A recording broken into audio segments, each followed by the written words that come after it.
Salut à tous, comme vous le savez, j'essaie de diversifier un maximum la chaîne, comme c'est de la tech, et pour pas non plus vous montrer que des smartphones et des tablettes. Donc actuellement, j'ai boosté niveau PC. J'ai déjà testé pas mal de vidéos rétroprojecteurs, tout dépend de comment on l'appelle. Et aujourd'hui, justement, ça fait longtemps que j'en avais testé un, donc on va tester ce petit vidéo projecteur. Il s'appelle le Wanbo DaVinci One ou 1 Pro, je pense que c'est comme ça. Allez, c'est parti.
Le voici, le voilà, après un petit déballage très sécurisé. Deux boîtes, vraiment pour dire on va pas l'abîmer, de la mousse à l'intérieur et puis la simplicité, le vidéoprojecteur, une télécommande, un câble. Plus facile on peut pas faire, clairement. Alors c'est clair qu'on n'est pas sur un modèle ultra compact, on est un petit peu plus grand cette fois-ci avec un poids de 2,8 kg, presque 3 kg.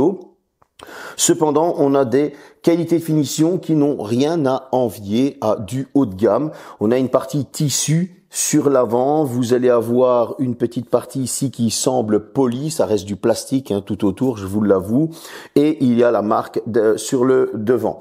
On va avoir des grilles de ventilation sur les côtés pour la chaleur, et là vous allez voir dans la partie utilisation que honnêtement les ventilations sont très silencieuses, j'ai été assez étonné. À l'arrière, on retrouve la simplicité, deux ports USB type A avec un HDMI et une mini jack. Alors, pourquoi cette mini jack? Tout simplement, si vous avez un long câble et que vous voulez ne pas déranger le voisin ou la personne qui est à côté de vous, etc., etc. Au niveau de l'HDMI, vous pourrez brancher une console de jeu ou ce que vous avez envie. Moi, j'ai testé avec la Xbox, la PlayStation 5 et une Switch et les trois fonctionnaient. Donc, que demander de plus? Je ne sais pas. En tout cas, au niveau de la finition, il n'y a rien à envier. On est quand même sur quelque chose de plastique. Mais en tout cas, il ne prend pas les traces de doigts, il n'y a pas de bavure ou de mauvaises choses. En dessous, c'est simple, c'est des patins avec un petit pied pour le relever au cas où ça manquerait un petit peu de hauteur. C'est simple et efficace. Il est temps de parler de la longue liste de specs et j'avoue qu'elle est quand même assez longue. Pourquoi ? On va commencer avec les bases, tout simplement. Le Bluetooth, on est sur du 5.0. Voilà, on est sur une des dernières générations. C'est pas la dernière, mais on est sur une des dernières générations. Si vous voulez mettre vos écouteurs, etc., etc. Nous allons avoir du Wi-Fi 6. Et ce Wi-Fi 6 est double bande, 2,4 GHz, 5 GHz pour avoir la meilleure connexion possible. Je n'ai eu aucune déconnexion. Au niveau du son, on a deux haut-parleurs de 2 fois 8 watts RMS et honnêtement, j'ai trouvé que le son était assez rond, il n'était pas trop criard, pas trop dans les aigus ou les médiums, et ça franchement, ça fait super plaisir de pas avoir un truc qui casse la tête, c'est assez puissant aussi quand on monte le volume. Maintenant, au niveau de la vidéo projection, c'est du LCD avec 600 lumens, donc nits de luminosité, et certains vont me dire ça suffit pas du tout. Vous allez voir dans la petite démonstration après, que en plein jour, j'ai été étonné quand même de comment il y avait une certaine qualité, d'autant plus que je ne l'ai pas mis sur un rideau, je l'ai mis directement sur le mur, qui n'est pas droit, etc. Vous le savez, je leur fais subir ce genre de test pour voir vraiment s'il y a moyen d'avoir une belle image dans de bonnes conditions. Et là, avec des mauvaises conditions, j'avais une bonne image. Ça, c'est une chose importante.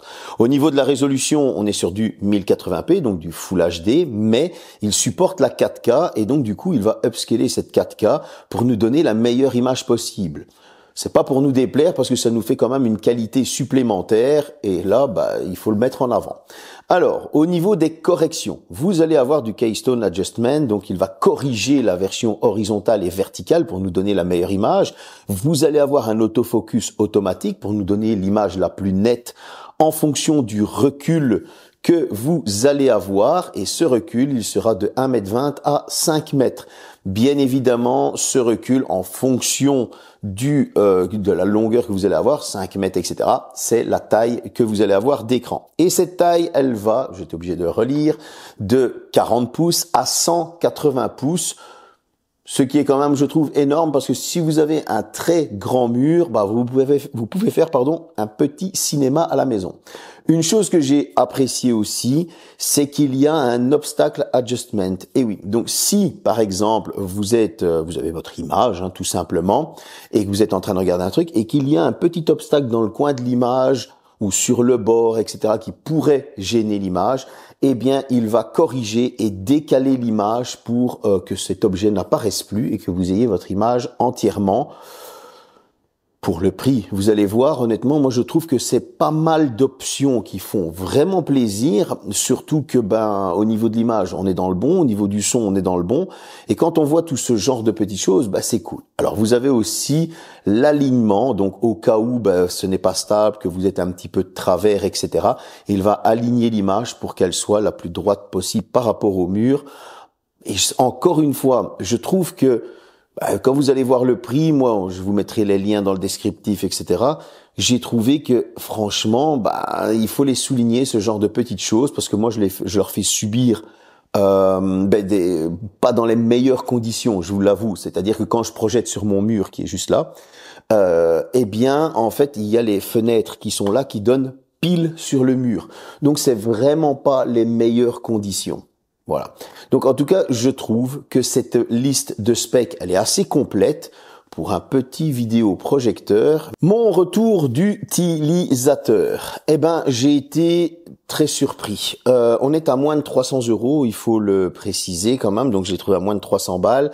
Et ça, voilà. Je veux dire, c'est des choses qu'on met en avant, surtout quand on a une bonne image. Comme vous pouvez le voir, lorsque c'est rideau ouvert, fenêtre qui tape dans le mur, qui le projette, etc., on a quand même une image qui est très correcte.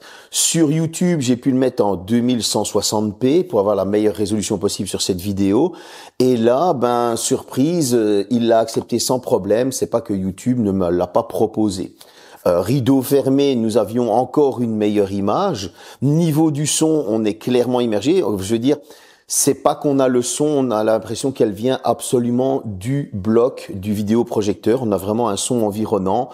Et ça, bravo quand même, parce que du coup, vous savez, des fois quand on regarde un vidéoprojecteur, on a l'image devant soi. Si le vidéoprojecteur est derrière, on a vraiment l'impression que ça vient de derrière, de la gauche ou de la droite, selon comment il est positionné. Là, pas du tout. On avait vraiment ce son environnant. On a de la HDR en plus. Il est compatible Dolby, etc., etc. Et pour moi, j'ai trouvé qu'on avait vraiment une bonne image. Au niveau du jeu vidéo, là, par exemple, on n'est pas sur de l'HDMI 2.1, on est sur de l'HDMI 2.0, je tiens à le préciser.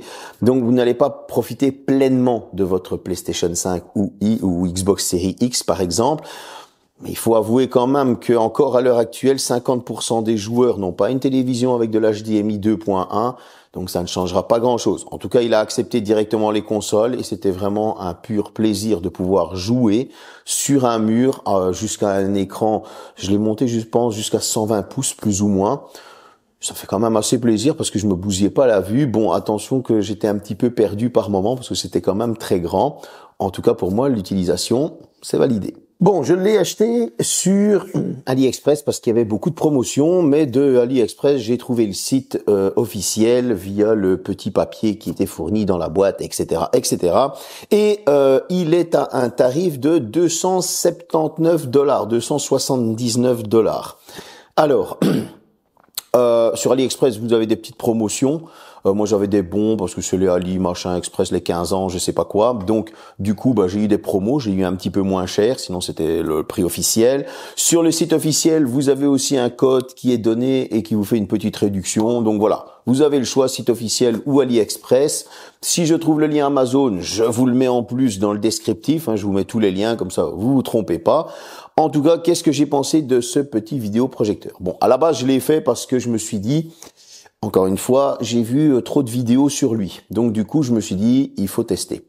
Ça, c'est ma première impression. Ma deuxième impression, c'est, je me dis, il n'est pas encore trop cher. Ma troisième impression, c'est que quand je le déballe, je trouve que, au final, il est quand même assez quali, etc.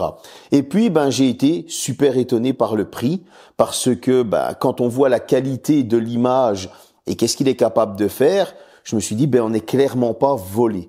Donc, pour celui qui cherche un petit vidéo rétroprojecteur avec de l'autofocus, qui peut avoir un certain recul pour avoir la plus grande image possible, etc., etc., Dieu seul sait où vous allez l'utiliser, j'ai trouvé que, honnêtement, il n'était pas mauvais du tout. Bon, son nom, c'est vrai qu'il était un petit peu à rallonge, Wanbo DaVinci Pro 1, c'est vrai que c'était un petit peu à rallonge. Mais en tout cas, le prix n'est pas à rallonge, la liste des specs, elle, est à rallonge. Si maintenant je dois lui trouver des défauts, c'est vrai que ça aurait été sympa d'avoir de l'HDMI 2.1. Ça aurait été sympa qu'il y ait une petite interactivité, que je puisse utiliser mon téléphone comme télécommande, par exemple, si on a perdu la télécommande. Mais voilà, je veux dire, c'est des bêtises et c'est vrai qu'on aurait pu avoir du Bluetooth 5.3, mais est-ce vraiment utile à ce tarif-là? Je pense pas, parce qu'on n'est clairement pas volé.